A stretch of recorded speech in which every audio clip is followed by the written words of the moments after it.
গতকাল পহেলা বৈশাখ 1432 বঙ্গাব্দ হাজী কাশেম আলী মহিলা ডিগ্রি কলেজ বৈশাখের প্রথম দিনটি অত্যন্ত জাঁকজমকপূর্ণভাবে উদযাপন করে এবং বৈশাখকে বরণ করে নেয়। পহেলা বৈশাখ বাংলা নববর্ষের প্রথম দিন বাংলাদেশের অত্যন্ত প্রধান ও ঐতিহ্যবাহী সাংস্কৃতিক উৎসব। এর উৎপত্তি মূলত কৃষি ও রাজস্ব আদায়ের প্রয়োজন থেকে। বাংলা সনের সূচনা মুঘল সম্রাট আকবরের শাসনামলে 1556 থেকে 1605 খ্রিস্টাব্দের মধ্যে। সেই সময় রাজস্ব আদায়ের জন্য একটি উপযোগী পঞ্জিকার প্রয়োজন হয়। হিজরি সন অনুসারে রাজস্ব আদায় করতে সমস্যা হতো, কারণ হিজরি সন চাঁদের উপর নির্ভরশীল এবং কৃষি মৌসুমের সাথে মিলত না। এই সমস্যা সমাধানে সম্রাট আকবরের আদেশে আমির ফতেউল্লাহ সিরাজি একটি নতুন পঞ্জিকা প্রণয়ন করেন, যেটি সৌর ও চান্দ্র পঞ্জিকার সমন্বয়ে তৈরি হয়। একে বলা হতো ফসলি সন বা কৃষি ভিত্তিক সন। পরবর্তীতে এটি বাংলা সন বা বঙ্গাব্দ হিসেবে পরিচিত হয়। সে সময় নতুন বছরের প্রথম দিনে জমিদাররা প্রজাদের থেকে খাজনা আদায় করতেন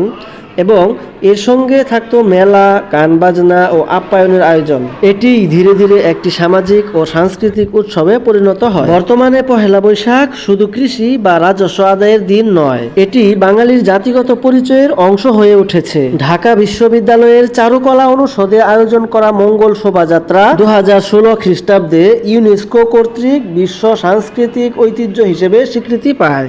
এই ঐতিহ্যকে ধারণ করে কলেজ কর্তৃপক্ষ খুব ভোরে পান্তা ইলিশের আয়োজন শেষ করে সকাল 10টার দিকে সাংস্কৃতিক অনুষ্ঠান শুরু করা হয়। অধ্যক্ষ স্যারের স্বাগত বক্তব্যের মাধ্যমে বৈশাখকে বরণ করে নেওয়া হয়।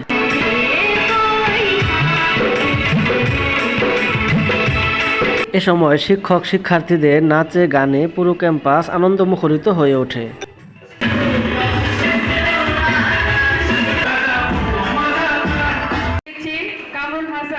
প্রভাষক, বাংলা বিভাগ।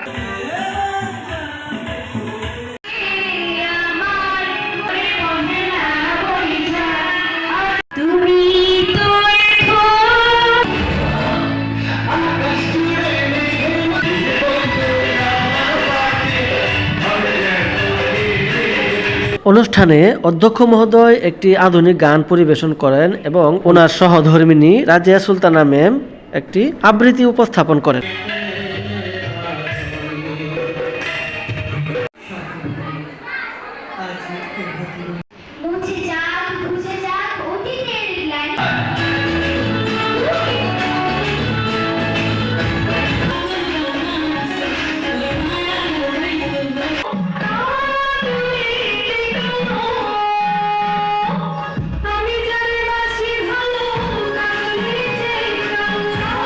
অনুষ্ঠানের শেষের দিকে আমরা সকল শিক্ষক শিক্ষার্থী মিলে অধ্যক্ষ স্যারকে সাথে নিয়ে ফটো সেশনে অংশগ্রহণ করি।